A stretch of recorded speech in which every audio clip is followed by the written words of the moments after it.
One of the key challenges blueberry growers face in the Pacific Northwest is pressure from pathogens and diseases.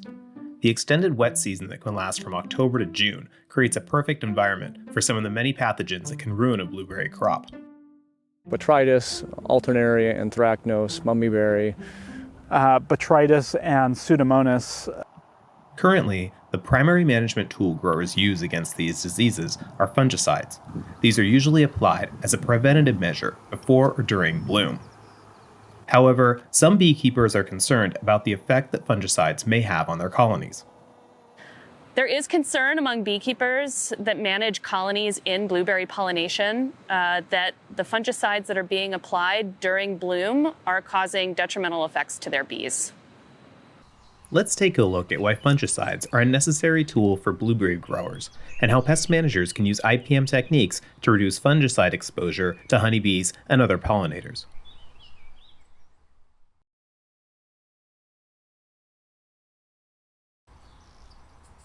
Many pathogens that affect blueberries occur early in the season.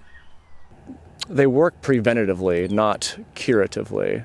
A lot of the conventional fungicides, you can have a bit of a problem that you find in the field and then apply it and then fix the problem. Where some of these fungicides that we're using organically that we rely on quite a bit, they have to be applied prior to the organism being there. Botrytis and Pseudomonas are the big overwintering diseases we have to worry about coming into the spring. The other big kind of fungal disease would be mummyberry. Looking for their apothecia, we'd be looking for those beginning in February, March timing. We try to scout all the farms every couple weeks, and we're looking for the pest problems that we're spraying for. So like botrytis, alternaria, anthracnose, mummyberry. The insecticides and the fungicides that we use don't persist in the environment nearly as long as conventional insecticides do. But they can still be harmful to the pollinators, the native pollinators that are out there. IPM is a really important part of what we're doing as farmers and organic farmers, and something we take very seriously.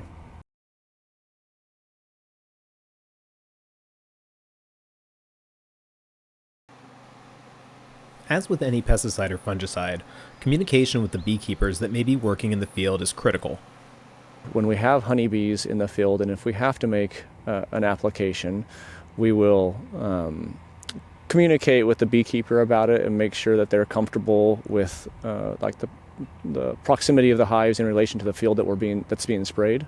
But yeah, initially we're letting the beekeepers know kind of what we're spraying, that we spray all at night, and if we have to deviate from that, we'll let them know. The placement of the hives is usually done in coordination with the grower and the beekeeper, and we may, relay information to the grower saying like, hey, like maybe let's look at exploring a possibility of positioning these hives in a different location when you're working with your beekeeper.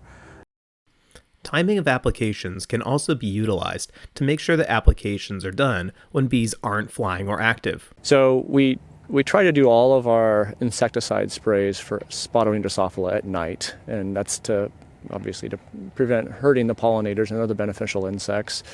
We try to mow frequently. I guess there's a couple reasons for that. One is we think it's more cost effective to mow quickly and do it multiple times than it is to go slow when the grass is taller and the other weeds are taller.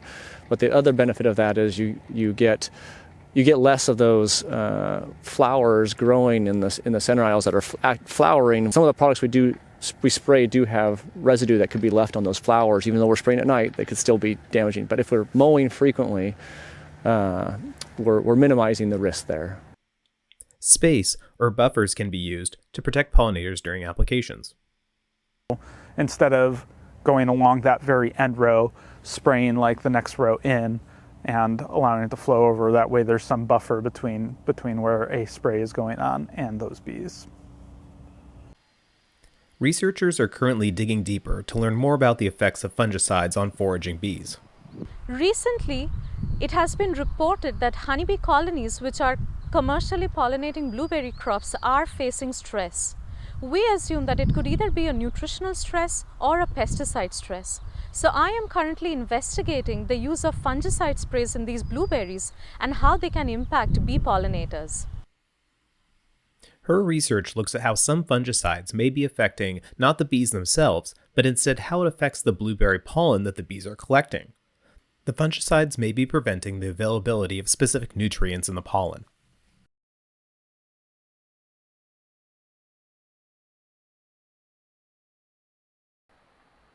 Blueberry farmers around Oregon are implementing other techniques to promote pollinators and beneficials on their farms. We recognize that some of these developments that we've done are very much a monoculture. There's not a whole lot growing out there besides the blueberries, and we do have grass cover crop. When it's grass, though, there's not a lot of other forage options there other than the blueberry flowers for the native pollinators around the farm. So in order to break up that huge monoculture of blueberries, we've decided to experiment and put hedgerows through the middle that rotate different types of flowering forages for the native bees and the native beneficial insects around the farm. Replacing areas with beneficial habitat, or taking a section of the farm or some area and turning it into beneficial habitat, is a decision that's kind of made on a farm basis based on, what acreage they might have available in between their fields. And then there's a lot of other organizations that exist in this area, such as Oregon Tilth, the Xerces Society, who really kind of help to assist and consult on what plants might suit well for those given locations. And we try to work with them as much as possible too in doing any sort of these plantings. Managing drift, we make sure that our applicators are aware of where we've put this beneficial insect pollinator habitat on farms. Like we have hedgerows through the middle, we have designated pollinator meadows on certain farms adjacent to the blueberry crop, and we make sure that our applicators, especially the whole farm staff, but our applicators in particular, understand the purposes of those hedgerows and the meadows, the pollinator meadows, so that they can be cognizant of that when they're spraying. Although it takes a few years for some plants to establish, the benefits come a lot sooner. Really, when we will monitor for beneficials, and we've been tracking a lot of these places and collecting data on beneficial and wild pollinator insects, we really see benefits starting from just that first year of planting and then only building from there. We've been monitoring some farms that planted beneficial habitats 8 years ago now, and every single year we see a consistent increase in the level of beneficials and wild pollinators on those farms. IPM is about trying out new ideas and finding different solutions to problems in order to build a more resilient pest management plan. We try to be pretty progressive, and it's something that's important to our clients on things that we can do to help our farming be more sustainable. So we've done pollinator meadows, we've done hedgerows, there's even things like trying out new spray technologies like electrostatic spraying to reduce drift off-site. Our clients are also very sustainability minded, and they're okay with putting money into something that might help promote something like the beneficial insects on the farm. Growers are really adopting to new IPM strategies and thinking more about the whole farm ecosystem, more so than I've noticed in the past. I've been working in this industry for 10 years, and I've noticed an appreciable change. And a lot of things that I see going on are very, not just managed fields, but managed habitats. So